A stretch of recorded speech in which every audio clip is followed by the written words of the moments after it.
BNP মহাসচিব জনাব মির্জা ফখরুল ইসলাম আলমগীর ভারতীয় টিভি এএনআই এর সাথে একটা ইন্টারভিউ দিয়েছেন। ইন্টারভিউটা আমি মন্তব্যে দিয়ে দেবো, একটু পুরো শুনবেন সবাই। আমি দেখলাম যে আমাদের সোশ্যাল মিডিয়াতে অনেকে তার এই ইন্টারভিউটাকে বেশ নেগেটিভলি দেখছেন। আমি পত্রপত্রিকা তার একটা বিশেষ বাক্যকে, তার বলা বক্তব্যের একটা বিশেষ বাক্যকে নিয়ে নিউজ করেছে, এবং তারা যখন তাদের ফেসবুকে, মানে পত্রিকাগুলো বা পোর্টালগুলো তাদের ফেসবুকে এই বক্তব্যটা নিউজ শেয়ার করেছে, সেখানেও দেখলাম যে অনেকে খুব নেগেটিভ মন্তব্য করছেন। বক্তব্যটা হচ্ছে এরকম যে মির্জা ফখরুল ইসলাম আলমগীর বলছেন ভারতের সাথে বিএনপি সম্পর্কের বরফ গলতে শুরু করেছে। এই বক্তব্যটা নিয়েই প্রচুর কথা। মির্জা ফখরুল ইসলাম আলমগীর ভারতের দালাল হয়ে যাচ্ছেন কিনা, বিএনপিও ভারতের দালাল হয়ে যাচ্ছে কিনা ক্ষমতায় আসার জন্য, ইত্যাদি ইত্যাদি নানান কথাবার্তা বলছেন। আসলে ভারতের সাথে আমাদের রাজনৈতিক দলগুলোর, বিএনপি এখানে একটা বাহানা। জেনারেলি ভারতের সাথে বাংলাদেশের রাজনৈতিক দল এখন এবং ভবিষ্যতের রাজনৈতিক দলগুলোর ডিলিং কেমন হবে, কি হওয়া উচিত, আমার মনে হয় এই আলাপটা করা দরকার। তার আগে মির্জা ফখরুল ইসলাম আলমগীর কি কি ইস্যুতে কথা বলেছেন আমি ইন্টারভিউটা পুরোটা শুনলাম, এবং সেই প্রেক্ষাপটে বলবো উনি আসলে কি দালাল হয়েছেন, বিএনপি কি দালাল হয়ে যাচ্ছে। এটা এটা বিএনপি না, কোন দল, যে কোনো দল যদি এভাবে বলতো সেটাকে আমরা কিভাবে নিতাম। যারা ফখরুল ইসলাম আলমগীরকে জিজ্ঞেস করা হচ্ছিল, মানে বরফের জায়গাটা আসবো সম্পর্কের প্রশ্ন জিজ্ঞেস করেছে, উনি খুব চমৎকার ভাবে আমরা যা যা জব বলি ঠিক একই রকম কথা দীর্ঘদিন থেকে আমরা বলছিলাম এগুলো, যে ভারতের ভুলের কথা, যে তারা সব একই ঝুড়িতে রাখছিল এবং তারা স্পেসিফিক একটা দলের সাথে সম্পর্ক রাখছিল, তারা জনগণের সাথে জনগণের সম্পর্ক তৈরি করেনি, সেটা করতে হবে সেটার কথা বলেছেন। পার্টিকুলার পার্টির সাথে কোনো রকম সম্পর্ক রাখা যাবে না সেটা বলেছেন। এবং যে জায়গাটায় অনেকে খুব স্ট্রংলি কন্ডেম করেছেন, রিসেন্টলি বাংলাদেশে এই ব্যাপারটা নিয়ে একটা বিপজ্জনক চিন্তা আছে বলে আমি মনে করি, সেই জায়গায় আসবো। সেই ইন্টারভিউতে তাকে ভারতের হাই কমিশনারের সাথে মিটিং এর কথা জিজ্ঞেস করা হয়েছিল।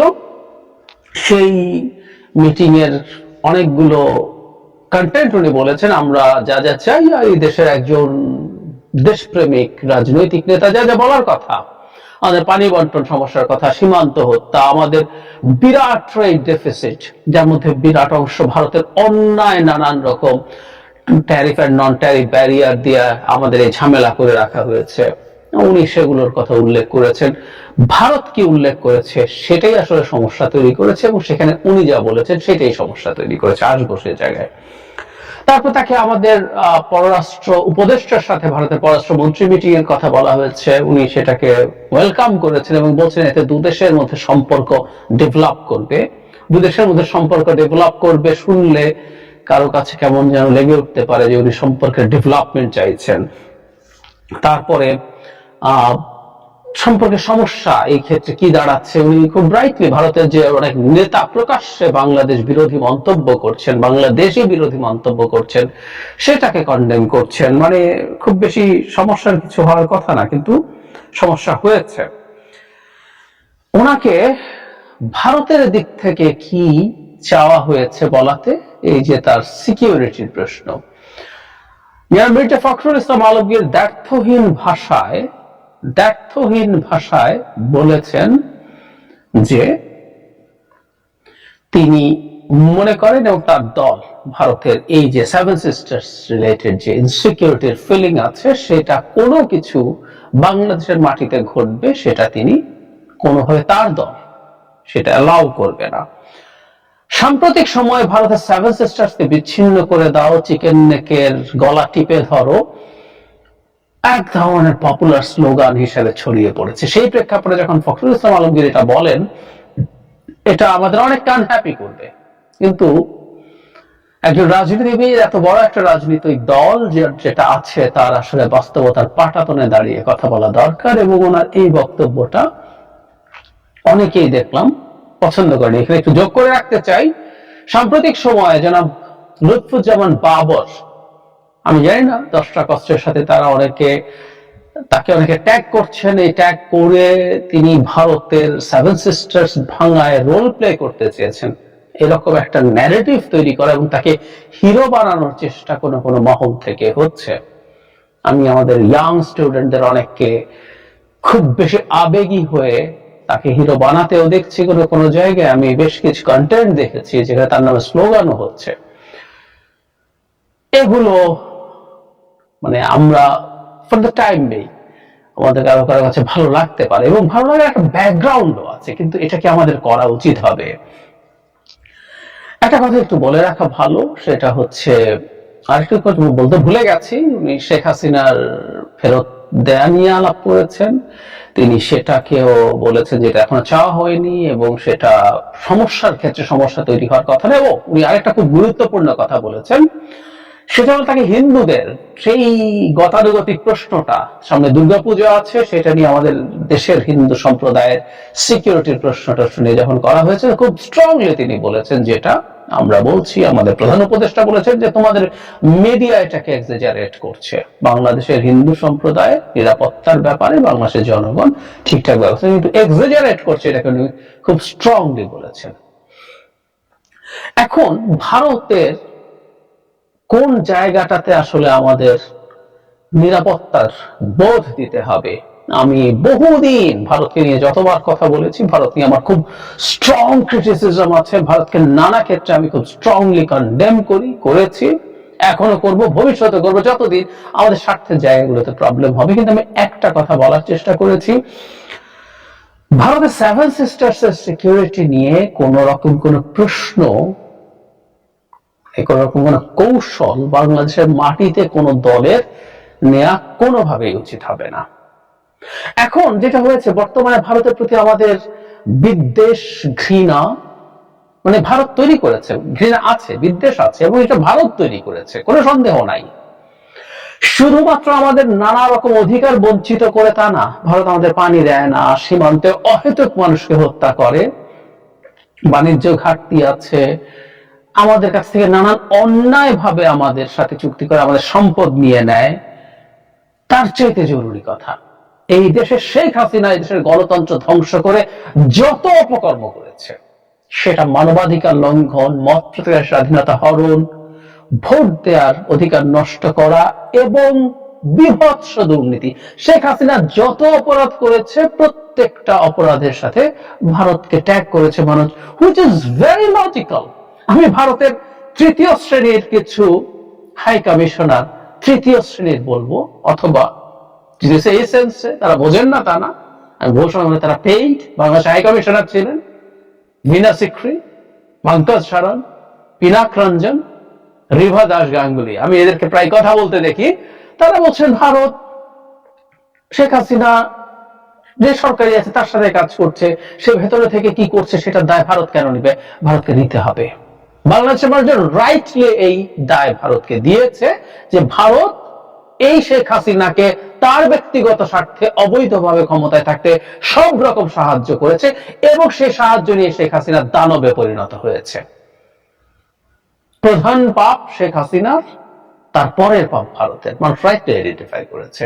সুতরাং আজকে যখন ভারতের পরাজয় হয়েছে, পতন হয়েছে, শেখ হাসিনার পালানো পতন মানে ভারতেরও পতন। সুতরাং মানুষ তার এই যে জমে থাকা ক্ষোভ উগরে দিয়ে নানা রকম কথা বলছে, এক ধরনের প্রতিশোধ পরায়ণতা তৈরি হচ্ছে। প্রতিশোধ পরায়ণতা ঈদ আছে আমাদের ইনবর্ন ইনস্টিংক্ট, কিন্তু রিভেঞ্জ নেয়ার টেন্ডেন্সি এটা থাকে মানুষের, ভেঞ্জেন্স থাকে মানুষের মধ্যে।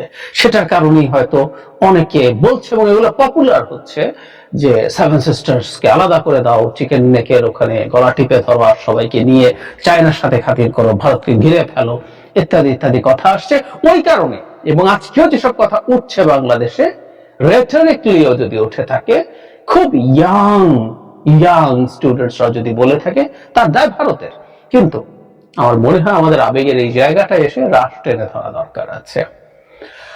একটা দেশের ফরেন পলিসির ক্ষেত্রে আমরা প্রতিবেশী, শুধু যে কোনো দেশ না, আমার প্রতিবেশী যার সাথে আমার হিউজ বড় একটা বর্ডার আছে, এত বড় বর্ডার পৃথিবীতে হাতে গোনা 2-3টা দেশের মধ্যে আছে, সেই জায়গায় থাকা এরকম বড় একটা দেশ, আমরা তার ন্যায্য যে সিকিউরিটির জায়গাটা আছে সেই জায়গাটা আমরা নিশ্চিত করতে চাই, নিশ্চিত করতে হবে, করা উচিত হবে। এবং সেই রাজ্যগুলোর কোন রকম কোন ইনসার্জেন্সির মাটি বাংলাদেশে হওয়া উচিত বলে আমি ব্যক্তিগতভাবে মনে করি না। এবং বিএনপির রাইটলি সেই জায়গাটায় কথা হচ্ছে, বাংলাদেশের অন্য রাজনৈতিক দলগুলো এই জায়গায় মতৈক্য থাকা দরকার। আমি রিপিট করি, এটা আমরা করব না, কিন্তু ভারতকে আবার তার স্ট্র্যাটেজিক, তার সিকিউরিটি যে প্রবলেম আছে, তার চিকেন নেকের বাইপাস করার জন্য আমার উপর দিয়ে সোলজার সহ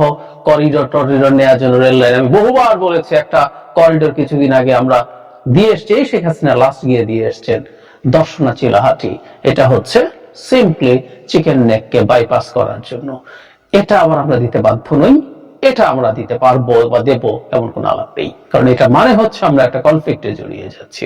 কিন্তু ভারতে সেভেন সিস্টার্স এর যে ইনসার্জেন্সি আছে, সেটার ভূমি বাংলাদেশ হওয়া, সেটাকে কোনোভাবে পেট্রোনাইজ করা বাংলাদেশ থেকে উচিত হবে না। সাথে আমরা যোগ করে রাখবো, বাংলাদেশে হিল ট্র্যাক্টেও কোন রকম কোন ইনসার্জেন্সি ভারতের দিক থেকে পেট্রোনাইজড হতে পারবে না। আমাদের চাকমারা যখন ইনসার্জেন্সি করেছিলেন, মূলত চাকমারা শান্তি বাহিনী ঢঙ্গে, তখন তারা ভারত দ্বারা পেট্রোনাইজড হয়েছিলেন ট্রু। আজকেও যখন কুকিচিন কেএনএফ এর যে সংগঠন আছে, তার চিফ নাথান বম ভারতের মণিপুরে আছে ধরনের কথা শোনা যায়, আমাদের জায়গা থেকেও ভারতের কাছ থেকে পাল্টা এই জিনিসটা নিশ্চয়তা নিতে হবে। ভারতও কোনোভাবে আমাদের কোন রকম কোন বিচ্ছিন্নতাবাদকে ন্যূনতম সাহায্য করতে পারবে না, এই জিনিসগুলো নিশ্চিত হতে হবে। আর বিএনপির সাথে ভারতের সম্পর্কের বরফ গলায় সমস্যার কিছু নাই, বিএনপি না, যে কোনো দলের সাথে। একটা কথা আমাদের মনে রাখা দরকার, ভারতের সাথে, ভারতের কোন দলের সাথে, ক্ষমতাসীন দলের সাথে, বিশেষ করে বিএনপির মতো একটা দল যেটা ফেয়ার নির্বাচন হলে মানে নিশ্চিতভাবেই বলা যায় ক্ষমতায় যাবে, তাকে ভারতের সাথে আসলে সম্পর্কের বরফ না থাকাই উচিত। তার সম্পর্কের মধ্যে একটা ওয়ার্কিং রিলেশনশিপ, একটা পার্টনারশিপ আস্তে আস্তে গ্রো করা উচিত। গ্রো করবে কিনা ইজ এ ডিফারেন্ট ডিবেট, কিন্তু গ্রো করা উচিত।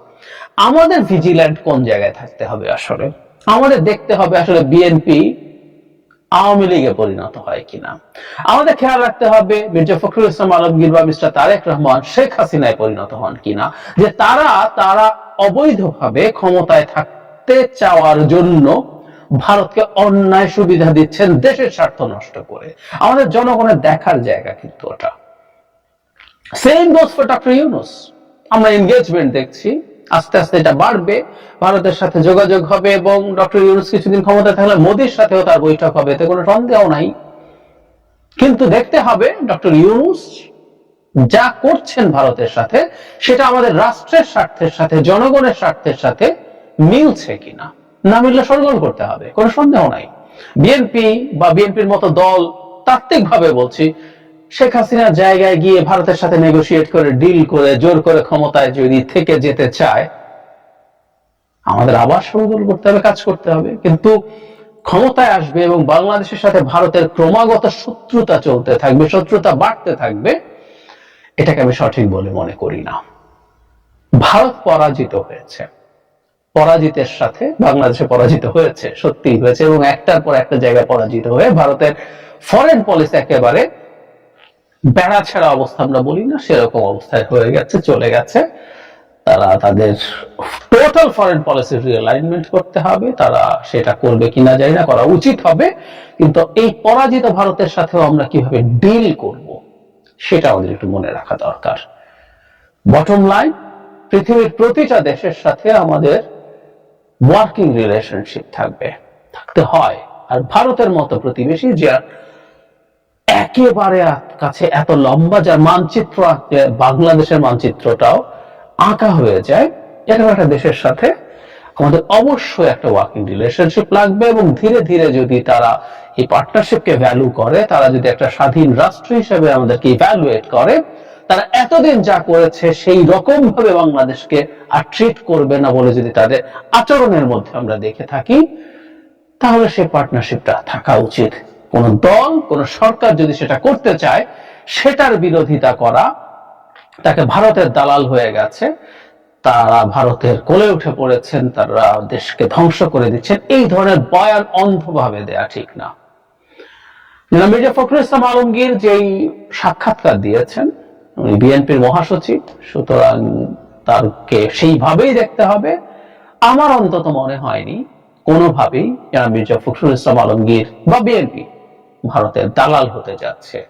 এটা রাষ্ট্রের সাথে রাষ্ট্রের সম্পর্ক, এবং উনি খুব রাইটলি, খুব চমৎকার ভাবেই আমাদের কনসার্ন গুলো জানিয়েছেন, খুব শক্ত ভাষায় জানিয়েছেন। একই সাথে পার্টনারশিপও চলবে, যেমন ডক্টর ইউনূস এখন করছেন, খুব স্ট্রংলি তিনি সমালোচনা করছেন, কিন্তু উনি একই সাথে ভারতের সাথে ওয়ার্কিং রিলেশনশিপটা কন্টিনিউ করতে চাইছেন। আমাদের ভবিষ্যৎ পলিসিগুলো রাজনৈতিক দলগুলোর ক্ষেত্রে এমনই হওয়া উচিত। জামায়াতে ইসলামীর নেতৃত্বে একটা ইসলামী দলগুলোর জোট এই নির্বাচনে হতে যাচ্ছে, এই ধরনের আলাপ শুনছিলাম। এবং জামায়াতে ইসলামী সাথে আরো দু একটা দল, বিশেষ করে ইসলামী আন্দোলনকে আমরা দেখেছি, তারা এই আলাপ করছেন, তারা চেষ্টা করছেন, তারা পারবেন, এই ধরনের আশাবাদ দেখাচ্ছিলেন। কিন্তু একটা রিপোর্ট নিয়ে একটু কথা বলতে চাই, এবং সেটার ভিত্তিতে এই আলাপ আমরা সামনে আনবো। এই প্রচেষ্টা যদি সফল না হয়, ইনফ্যাক্ট এই রিপোর্ট সেটাই বলছে এই প্রচেষ্টা সফল হচ্ছে না, আসলে হবার কথাও না, কেন হওয়ার কথা না, এবং এটা জামায়াতকে আরো অস্থির করে তুলতে পারে কিনা, এবং তার সাম্প্রতিক যে উদ্ভট দাবি লোয়ার হাউসে প্রপোর্শনাল রিপ্রেজেন্টেশন, তার সাথে এটার একটা সম্পর্ক আছে বলে আমি ইন্টারপ্রিট করতে চাই। রিপোর্টটা যুগান্তরে পাবলিশড হয়েছে, হেডলাইন হচ্ছে নির্বাচনে জোট গঠনের চেষ্টায় জামায়াত, অধিকাংশ ইসলামী দলের না। এখানে বলা হচ্ছে অনেকের সাথে চেষ্টা করেও শেষ পর্যন্ত হয়ে উঠছে না। এখন বেশ কিছু মন্তব্য আছে। জামায়াতের একজন নেতা শফিকুল ইসলাম মাসুদ বলছেন তারা সবাইকে নিয়ে এগিয়ে যেতে চান, সব শ্রেণীর মানুষের সমর্থন আছে, বৃহৎ জোট গঠনের জন্য কাজ করছেন, তারা এটা বলছেন অফিসিয়ালি। এর আগেও অন্যান্য অনেক নেতা, ইনফ্যাক্ট জামায়াতে, তারা এই ধরনের কথাবার্তা বলেছেন। এখন এই প্রসঙ্গে অনেকের, আমি একদম একটু পড়ি, এই জিনিসগুলো আমাদের জেনে রাখা দরকার, এটা আমাদের ইতিহাসের রেকর্ড থাকবে। জমিয়তে উলামায়ে ইসলামের মহাসচিব মাওলানা মঞ্জুরুল ইসলাম আফেন্দি বলেন, দলীয় দৃষ্টিভঙ্গির জায়গা থেকে জামায়াত ইসলামের সঙ্গে জোট বা সমঝোতার কোনো সম্ভাবনাই আমি দেখি না। এখন পর্যন্ত দল আগামী নির্বাচনকে সামনে রেখে কোনো জোটে যাওয়ার সিদ্ধান্ত নেয়নি, তবে জামায়াত ইসলামী ছাড়া অন্যদের সাথে জোটের চিন্তা চালিয়ে যাচ্ছে। একটা জিনিস মনে রাখবো আমরা, জামায়াত ইসলামী ছাড়া অন্য ইসলামী আন্দোলন ইসলামী রাজনীতি করে না, ইসলামপন্থী রাজনীতি করে না, এমন দলের সাথেও যেতে পারে, কিন্তু তারা জামায়াতের সাথে যাবেন না। এই জিনিসটা একটু মাথায় রাখতে হবে। আমি কেন সেটা পরে আসছি। খেলাফত মজলিসের মাওলানা মামুনুল হক বলছেন, ঐক্য প্রক্রিয়ার সঙ্গে প্রথম থেকে থাকলেও জামায়াতে ইসলামের সাথে জোটে যাচ্ছে না। একদম খুব ক্লিয়ার কাট কথাবার্তা তিনি বলছেন, কোনো অফিসিয়াল আলোচনা করেননি। জামায়াত এবং আমাদের চিন্তার পার্থক্যটা বিরাট। মাওলানা মওদুদী সাহেবের যে চিন্তাধারা, তার সঙ্গে ঐতিহ্যগতভাবেই আমাদের চিন্তাধারার পার্থক্য রয়েছে, সেটাই মূল পার্থক্য। এছাড়া জামায়াতের সঙ্গে আমাদের বৃহত্তর ইসলামী উম্মার চিন্তার পার্থক্যের জায়গা তো আছেই। এসব কারণে মূলধারার আলেম সমাজ জামায়াত ইসলামীকে সমর্থন করেননি। ইসলামী ঐক্যজোটের মহাসচিব মুফতি সাখাওয়াত হোসেন রাজি বলছেন, মাঠ পর্যায়ে জামায়াতের ব্যাপারে আলেমদের নেতিবাচক ধারণা রয়েছে। ইসলামী ঐক্যজোট সবসময় আলেমদের নিয়ে চলে, এর বাইরে তারা যাবেন না বলছেন, এবং জোটগত নির্বাচন নিয়ে তারা কোনো সিদ্ধান্ত নেননি। খেলাফত আন্দোলনের কেন্দ্রীয় নায়েবে আমির জানান মুজিবুর রহমান হামিদি, রাজনৈতিকভাবে জামাতের সঙ্গে যোগাযোগ থাকলে জোট ও ভোট নিয়ে তারা কওমি মাদ্রাসা ভিত্তিক রাজনৈতিক দলগুলোর সংগঠনের সাথে আছেন, এবং উনি বলছেন ওদের সাথে জামাতের ব্যাপারে কারো কোনো আগ্রহ নেই। সো কওমিরা নিজেরা একটা চেষ্টা করছেন। আমরা জানি যে কওমি মাদ্রাসা কেন্দ্রিক যে ইসলামী নেতারা আছেন, তাদের যে রাজনৈতিক দল আছে, তারা একত্র হতে পারেন বলছেন। নেজালে ইসলাম পার্টি এবং হেফাজত ইসলামের যুগ্ম মহাসচিব মাওলানা আজিজুল হক বলছেন, আমরা সবসময় ইসলামী শক্তির ঐক্য চাই, তবে জামায়াতের বিষয়ে ঐক্যের ব্যাপারে কোনো সিদ্ধান্ত নেই। তারা বলছেন যে শীর্ষ আলেমদের নেতৃত্বে এবং পরামর্শে তারা সংগঠন পরিচালনা করেন, তাদের বাইরে গিয়ে তারা কোনো সিদ্ধান্ত নেবেন না। খেলাফত মজলিসের আমির মাওলানা আহমদ আলী কাশিমি বলেন যে আমাদের সঙ্গে জোটে যাচ্ছে এই কথা আমরা বলতে চাই না, তবে তারা বলছেন যে তারা ইসলামী শক্তির ঐক্য চায় ইত্যাদি ইত্যাদি। বিএনপির সঙ্গেও তারা আলোচনা করছেন। আমরা আবারও মাথায় রাখি, ইসলামপন্থী রাজনীতি করেন বিএনপির সাথে যাওয়া যাবে, কিন্তু জামাতের সাথে যাওয়া যাবে না। এই হচ্ছে পারসেপশন। ইসলামী আন্দোলন যে চরমনাই পীরের যে নেতৃত্বাধীন দল, তারা বরং কিছুটা চেষ্টা করছে, এই ধরনের আলাপ আছে। ইসলামী আন্দোলনের সহকারী মহাসচিব মাওলানা আব্দুল কাইয়ুম বলছেন তারা সব ধরনের ইসলামী দলের ঐক্যের পক্ষে, যে কোনো ছাড় দিতে প্রস্তুত। এখন পর্যন্ত অফিসিয়াল কোনো বৈঠক হয়নি, তবে তিনি বলছেন তারা এই ব্যাপারে বাদ দিচ্ছেন না এবং ইসলামীপন্থী আন্দোলনের বাইরেও অন্যদেরকে সমঝোতায় নিয়ে আসতে চান। জমিয়তে উলামায়ে ইসলাম বাংলাদেশের মহাসচিব মাওলানা গোলাম মহিউদ্দিন ইকরাম বলছেন জামাতের সঙ্গে ভোটের সঙ্গী আমরা হব না, ইসলাম এবং দেশের কল্যাণেই আমরা এই সিদ্ধান্ত নিয়েছি। ইন্টারেস্টিং, জামাতের সাথে যাবে না কারণ ইসলামের কল্যাণ হবে তাতে। জামাতের সাথে না যাওয়া, জামায়াত ভোট না দিলে ইসলাম তো খারিজ টারিজ হয়ে যাবে বক্তব্য আগেও দিত, রিসেন্টলি আমরা দেখেছি, তারা এই কথাটা বলছেন। এই হচ্ছে মোটা দাগে অবস্থাগুলো আমরা শুনে রাখলাম। ইভেন ইসলামী আন্দোলন যে আজকে এই জায়গায় যাচ্ছে, যে তারা এখনো পুরোপুরি বাতিল করছেন না বা নাকচ করছেন না। বাংলাদেশের ভোটের রাজনীতিতে আমরা ইসলামী আন্দোলনের ভোট করতে দেখেছি। স্থানীয় সরকার নির্বাচনে কিছু কিছু জায়গায় তাদের এক ধরনের সাফল্য বা ভোটের সংখ্যা আমরা দেখতে পেরেছি, যদিও সেগুলো শেখ হাসিনার সময়। তাই এটা কতটা জেনুইন এই প্রশ্ন করা যায়, কিন্তু তাদেরও মোটামুটি একটা শক্তি আছে। ইসলামী আন্দোলনের নায়েবে আমির মাওলানা ফজলুল করিমের সাথে তিনি জনাব খালেদ মহিউদ্দিনের একটা শোতে ছিলেন। সেখানে তাকে আমি খুব মন দিয়ে শোটা শুনেছি, খুব স্পষ্টভাবে জিজ্ঞেস করা হয়েছিল যে জামাতের ব্যাপারে তার অত্যন্ত টাফ মন্তব্য আছেন, মানে তিনি ইসলামের জন্য জামাত অনেক বড় শত্রু, অনেক বড় ক্ষতিকর, সেই রকম বক্তব্য তার আছে। অন্য অনেকের চাইতে, কমিউনিস্টদের চাইতেও ক্ষতিকর জামায়াতে ইসলামী। তাকে যখন জিজ্ঞেস করা হয়েছিল তিনি এটা ওন করেন কিনা, তিনি সেটা ওন করেছেন সেই ইন্টারভিউতেও। আমি তাকে সাধুবাদ জানাই। এবং তিনি বলছেন এখন কমন কিছু শত্রুর কারণে, কমন কিছু উদ্দেশ্যের কারণে তারা একত্র হতে পারেন। তিনি কয়েকটা উদাহরণ দিয়ে দেখিয়েছেন যে এরা পরস্পরের শত্রু ছিল, কিন্তু বিশেষ উদ্দেশ্যে এখন তারা একত্র হয়েছে। কিন্তু আমি একটা প্রশ্ন ইসলামী আন্দোলনকেই করতে চাই, বা তাদের যারা কর্মী সমর্থক আছেন, যেই দলটা, আমি আবার একটু মনোযোগ দাবি করছি আপনাদের, বিশেষ করে ইসলামী আন্দোলনে কেউ যদি শুনে থাকেন, আপনারা ইসলামী শাসন ব্যবস্থা কায়েম করতে চান, শরিয়া কায়েম করতে চান, ইসলাম মানে ক্ষমতায় গিয়ে ভোটের মাধ্যমে। আমি ওই ডিবেট আরেকদিন করব, এটা বলা কতটা যৌক্তিক এবং এই রাইট থাকা উচিত কিনা সেটা অন্য আলোচনা। কিন্তু যেই দলটা ইসলামের শত্রু, এমনকি কমিউনিস্টদের চাইতে বেশি শত্রু বলে মনে করেন তাদের একজন সর্বোচ্চ নেতা, সেই দলের সাথে নির্বাচনী জোট আসলে কিভাবে হয়? তার মানে যেই দলটাকে আপনি ইসলামের সবচেয়ে বড় শত্রুদের একজন হিসাবে আইডেন্টিফাই করছেন, তার সাথে জোট করে তার ভোটের ক্ষেত্রে তাকে সিট জিততে সাহায্য ইসলামী আন্দোলন কিভাবে করে? আমাদের সবসময় মনে রাখতে হবে ইসলামপন্থী রাজনৈতিক দলগুলো যেহেতু ইসলাম তার রকম করে, ইসলামের তো আসলে এই যে আমরা জামায়াতের ইসলামকে তো অনেকেই এখানকার আমি পড়ে পড়ে শোনালাম, যারা ইসলাম মনে করেন না, মওদুদির আদর্শকে, মওদুদির ইন্টারপ্রিটেশনকে, কোরআন এবং তার ইসলামী শরিয়ার অনেকে গ্রহণ করেন না।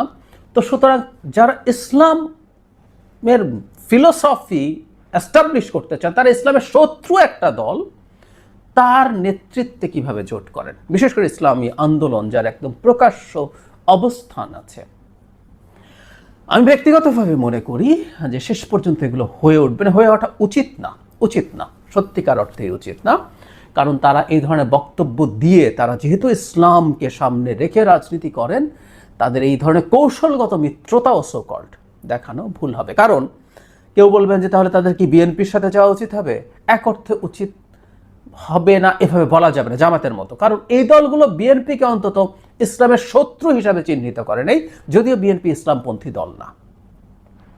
বিএনপিকে ইসলামের শত্রু হিসাবে চিহ্নিত করে নাই। রিপিট, এখানেও কিন্তু আমি পড়ে শুনিয়েছি, একাধিক দল বলেছি ইসলাম এবং দেশের স্বার্থে জামায়াতের সাথে জোট করবেন না। তার মানে জামায়াতের সাথে জোট করা মানে জামায়াত শক্তিশালী হয়ে ওঠা মানে ইসলামের ক্ষতি হওয়া।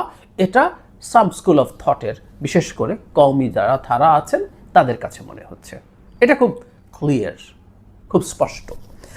এখন জামাতের সমস্যাটা কোন জায়গায়, এই ক্ষেত্রে আমি বলবো এই সাম্প্রতিক তাদের উল্টোপাল্টা, আমি উল্টোপাল্টা কথা বলেই বলবো, লোয়ার হাউসের প্রপোর্শনাল রিপ্রেজেন্টেশনের আলাপ নিয়ে নাকি নির্বাচনে যাবেন টাবেন না টাইপের আলাপ করছেন। জামায়াতে ইসলাম অনলাইনে শোরগোল করার মাধ্যমে 5 আগস্টের পরবর্তী সময়ে নিজ সম্পর্কে বা আশপাশে একটা ইলিউশন তৈরি হয়ে গেছে যে জামাতের বিরাট ভোটার বেজ আছে। আমাকে মাঝে মাঝে পোল পাঠাতেন কেউ কেউ, যে ভোটের পোল হচ্ছে এখন না, 5 তারিখের পর 2 মাস 3 মাস গেছে, ভোট হলে কে জিতবে, মানে জামাতের জেতার সম্ভাবনা 60-70%, বিএনপি জিতবে 5, 10, 15, 20% এরকম দেখানো পোল আমার কাছে প্রচুর এসছে। সো তারা বিভিন্ন জায়গায়, আমি যেটা ধারণা করি, এই পোলগুলো পাঠিয়ে দেয়, ভোট দেয়, দারুণ কিছু হয়, একসাথে সিন্ডিকেটেড হয়ে কাউকে যদি সমর্থন করতে হয় সমর্থন দেন, কাউকে যদি সমালোচনা করতে হয় গালিগালাজ। জামাত সমালোচনা করতে জানে না, এই আলাপ আমি একদিন করব। জামাত মূলত একটা ফ্যাসিস্ট আচরণ করা দল। জামাতের সাথে আওয়ামী লীগের খুব বেশি ডিফারেন্স আমি দেখি না। কেন দেখি না, আমি নিজে যেহেতু এগুলো শিকার হচ্ছি, আমি একদিন ধরে ধরে দেখাবো। যাই হোক, তো এগুলো করার কারণে তাদের এই ধরনের পারসেপশন হয়ে গেছে, তারা বিরাট রাজনৈতিক দল হয়ে গেছেন। এখন এই নির্বাচনে যদি জামাত একা একা নির্বাচনে যায় বিএনপির বিরুদ্ধে, তার যে পরিস্থিতি দাঁড়াবে সেটা জামাতের রাজনৈতিক ভবিষ্যৎকে ধ্বংস করে দিতে পারে। জামাত যদি এই নির্বাচনে তাদের যে হাইপ, ইভেন আমি ব্যক্তিগত পর্যায়ে কথা বলে দেখেছি বা অন রেকর্ডও কেউ কেউ বলেছেন, মানে 50-এর বেশি তো বটে, 60, 70, 80 সিটও পেয়ে যেতে পারেন তারা, এই ধরনেরই অনেকে মনে করেন। সে জামাত যদি 15-20 সিটে এসে রিডিউসড হয়ে যায়, থেকে যায়, ওর ভবিষ্যৎ রাজনীতি উইল বি ভেরি টাফ। এখন তারা যদি একটা ইসলামপন্থী রাজনৈতিক দলগুলোর একটা বৃহত্তর মোর্চা বা জোট করতে পারতো, তাতে সবার যে অনেক ভোট আছে তা না, কিন্তু আপনি একটা প্যান ইসলামিক, মানে আমরা সব ইসলামপন্থী দল একত্র হয়েছি, ইসলামের নামে ভোট চাইলে সেই দলগুলোর যে ভোটের সংখ্যা আছে তার চাইতে বেশি ভোট পেয়ে একটা সম্মানজনক জায়গায় যাওয়ার পরিস্থিতি হতে পারতো। সো জামায়াত মরিয়া হয়ে এই চেষ্টাটা করেছে, দিনের শেষে সেটা হয়ে ওঠেনি। তারা হয়তো চেষ্টা করছে এনসিপিকেও জোটে রাখতে, এনসিপিকে সামনে রাখতে। আমি এটুকু বলে রাখি, এটা নিয়ে আলাদা কথা বলবো। কেউ বলেন বিএনপি তো জামায়াতকে জোটে নিয়েছিল, এখন এনসিপি গেলে অসুবিধা কি? অসুবিধা হচ্ছে বিএনপি জামায়াতকে জোটে নিয়েছে, জামায়াত মাইনর পার্টনার ছিল, 20, 25, 30 সিট দেওয়া, আর এনসিপি হবে জামায়াতের মাইনর পার্টনার, দুটো একই জিনিস না। সুতরাং এনসিপির যে মধ্যপন্থী রাজনীতি সেটা সিরিয়াসলি প্রশ্নের মুখে পড়বে। সো ওটাও হবে বলে আমি মনে করি না। এবং যারা জামায়াতকে ইসলামের শত্রু হিসাবে দীর্ঘদিন ন্যারেট করেছেন, সবার সামনে বলেছেন, তারা শুধু নির্বাচনে জেতার জন্য ইসলামের শত্রুর সাথে, আই রিপিট, ইসলামের শত্রুর সাথে তাদের ভাষায় কিভাবে জোট করেন, এই প্রশ্ন আসবে। সুতরাং জামাত যদি না পারে, জামাত এই নার্ভাসনেস এখন ভুগতে শুরু করেছে, সে কারণেই এই সব কথাবার্তা বলে বিএনপির কাছ থেকে, আমি জানি না প্রসেসটা কি, তারা কি ডিল চাইছেন, কেমন ডিল চাইছেন, তার কিছু সিট কিভাবে ছেড়ে দিতে হবে বিএনপিকে, দুর্বল প্রার্থী দেবে না অন্য কিছু, তারা মনে করছে এখন এই সিগনিফিক্যান্ট নাম্বার অফ সিটস না পেলে তাদের রাজনীতি প্রচণ্ড প্রশ্নের মুখে পড়ে যাবে। ফেসবুকের শোরগোল, ফেসবুকের একটা ইকো চেম্বারের মধ্যে অনেক শোরগোল করে জামাত নিজের ওপরে একটা বড়ত্ব, বিশালত্ব আরোপ করেছে। এই আরোপটাই তার এখন ক্ষতি করছে, এটাই তাকে নার্ভাস করে তুলছে, এটার মাধ্যমে এখন তারা বিপদে পড়তে যাচ্ছে। আমি বটম লাইন হচ্ছে এটা আইডেন্টিটি পলিটিক্স, ইসলামী দল যতগুলোই থাকুক না কেন, এটার মূল সংকটের জায়গা কিন্তু আমি ওই জায়গাতেই বলেছিলাম প্রথম থেকেই, যে পৃথিবীতে কোনো আইডেন্টিটি আসলে শেষ পর্যন্ত শেষ হয়ে ওঠে না। প্রত্যেকটা আইডেন্টিটি পলিটিক্সের প্রবলেমের কথা বলেছি। এটা মানুষকে একটা রাষ্ট্র ওয়েলফেয়ার করব, রাষ্ট্র সুশাসন নিশ্চিত করব, রাষ্ট্র দুর্নীতিমুক্ত করব, জনগণের কল্যাণ করব, শিক্ষা, স্বাস্থ্য, সামাজিক নিরাপত্তা, আমি চাকরি দেব, এই যে জনগণের প্রতিদিনকার ইস্যু, এগুলো ধামাচাপা দিয়ে ভোট চাওয়া যায়। আমাকে ভোট দিলে স্বর্গের বা বেহেশতের টিকিট প্রাপ্তি নিশ্চিত হবে, এসব আলাপ আমরা জামাতের দিক থেকে দেখেছি। এখন এগুলো হলে একটাই বঞ্চিত হয়, আর দ্বিতীয় হচ্ছে যেটা, যে আইডেন্টিটিটা আমরা সামনে আনি ওটারও প্রচুর রকম ইন্টারপ্রিটেশন আছে। এই যে ইসলাম নিয়ে আমরা দেখছি, এটা আমি একদম পড়ে শোনালাম, আমি বলছি না, সেই ইন্টারপ্রিটেশনের কারণে প্রচুর বিভক্তি তৈরি হয়, সেই বিভক্তিগুলো এখন প্রকাশিত হয়ে উঠেছে। সুতরাং যারা মনে করেছেন যে ইসলামকে সামনে এনে ঐক্যবদ্ধ হওয়া যাবে, সেটা আসলে যাবে না। এখন দেখা যাক সামনে নার্ভাস জামায়াতে ইসলাম আর কি কি করে নির্বাচন